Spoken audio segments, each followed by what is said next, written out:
Disclaimer. This video is for entertainment purposes only. Do not attempt this at home.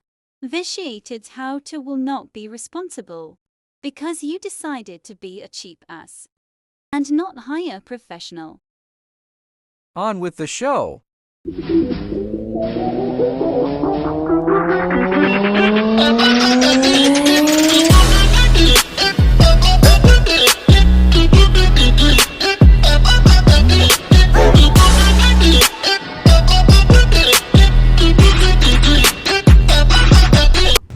Well, I'm in a 2008 Everest, and I replaced the 42-inch fan with a 52-inch fan. Actually, it was 42-inch, and replaced it with a 52-inch.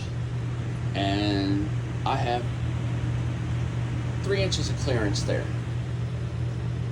What is the total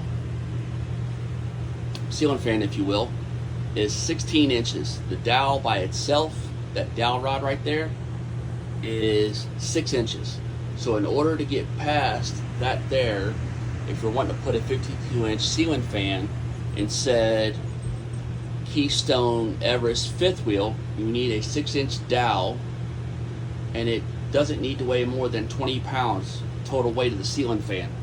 This is 16 pounds, and I weighed both motors, and both motors are real close to the same. So that's that.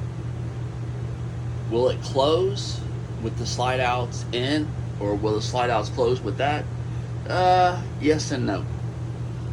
From the steps view, you can see that I have clearance, and if you look at the slide out over there and the slide out here, it will be minute. It'll work, but I'm not leaving the fan blades on it. I might not even leave the ceiling fan up, because what was there originally was a 42-inch hugger. That's not a hugger by any chance. So that means it's going to sway more. And I'm surprised that hugger didn't tear up that ceiling. But I'll get to why it didn't in a second. So you can see it's well, and it looks good and everything else. So there's that. Now, how am I able to put this heavy ceiling fan in the place of the 42-inch? Well, really simple. They have a box that's up in there. It's called a pancake box. It's used in commercial. When you take your ceiling fan off in the fifth wheel that you have, you'll see what I'm talking about. And if you look from the center of where that dowel is right there, that's the center of the box. So from the center out, I think 2 foot the best I could see. 2 foot in a perfect square. It might be even bigger. That's another piece of plywood that box is screwed to. There's no little studs there. It's just a fucking box. So it's using the weight of the entire ceiling, or the strength of the entire ceiling being screwed to the little trusses here. Because these are aluminum trusses right there. Because my whole thing is made of aluminum. The trusses are. And the damn floor joists. But that's that. And that's how it's able to support that. Would I put anything bigger than this? No. I was trying to stay around 18 pounds, ballpark. The total length of this here, from ceiling to here, is 16 inches. My measurement that I measured, it could not be more than 17 inches. I needed at least 3 inches above my head, so I didn't bump it.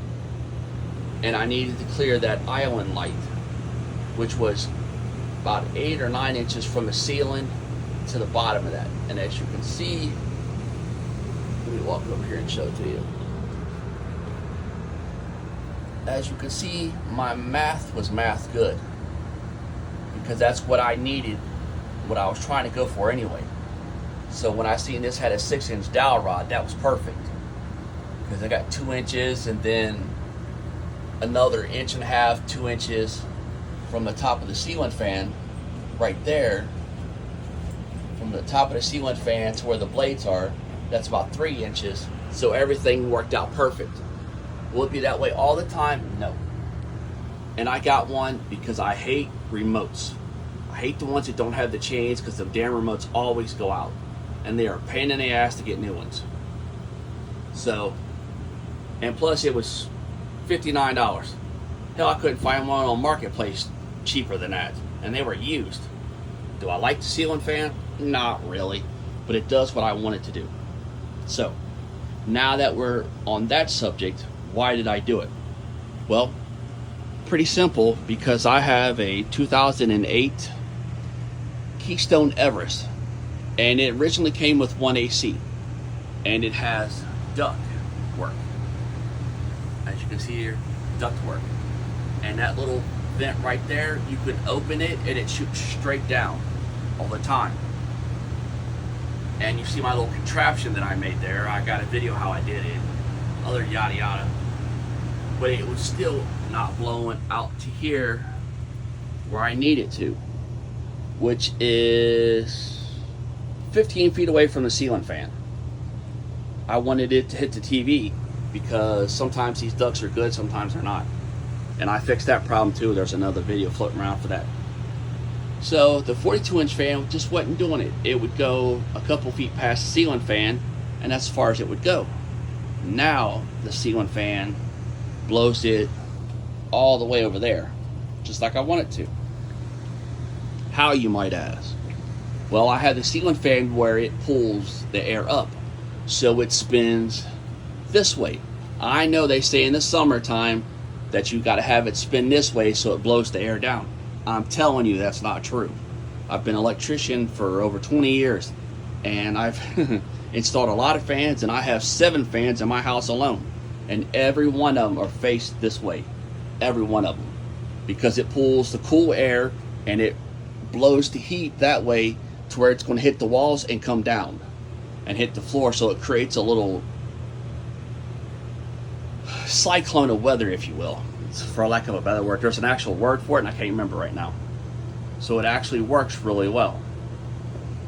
Secondly, why I did it, there's that little area right there, which is really annoying, because Sanford & Son put some foam over my windows because it would get really hot here. Now it stays really cool, and that damn thermostat stays at like 72 degrees in this little spot and shuts off, while the rest of the trailer over here is still like 78. So, keep from me having to turn it down real low, the ceiling fan here will blow all the way in this corner. I will turn it on and show you. Now mind you, it's going, if you're looking at it, it's going clockwise. So that would be backwards to what they tell you. Now watch. See the butterflies right there that are hanging? Let me zoom in a little bit closer. Now it's really blowing them. And that's what I wanted, because it'll blow all that air into that little section right there, and then it'll help circulate the air, and the thermostat will work a little bit better, because this was cheaper to do it this way than try to figure out how to rewire the thermostat all the way over here. And yeah, no, that would be a nightmare. So this was a cheaper fix overall, and it works. It is what it is.